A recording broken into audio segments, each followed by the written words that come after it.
আইছিলাম মাধবপুর একটি গ্রামে। এই দৃশ্যটা দেখে যদি আপনারা চিনেন অবশ্যই কমেন্ট বক্সে জানাবেন।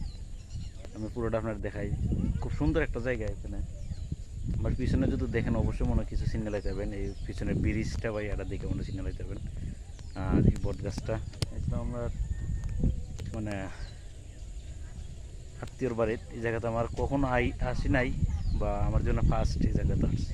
অনেক সুন্দর। আমি চারপাশটা আপনার ঘুরে দেখাই, দেখেন কত সুন্দর মাঠ।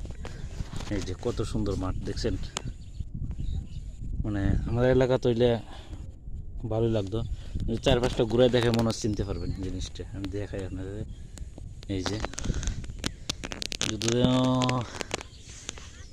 আশেপাশে মাধবপুর যারা আছেন অবশ্যই মানে ইয়া করবেন, কমেন্ট বক্সে জানাবেন এই জায়গাটা কই। দেখা যাক মাধবপুরের পাশের মানে জায়গাটা চিনতে পারে কিনা। এই জিনিসটা দেখলে মনে হয় চেনার বেশি সম্ভাবনা, তখন এই জিনিসটা আগে দিলাম। দেখেন।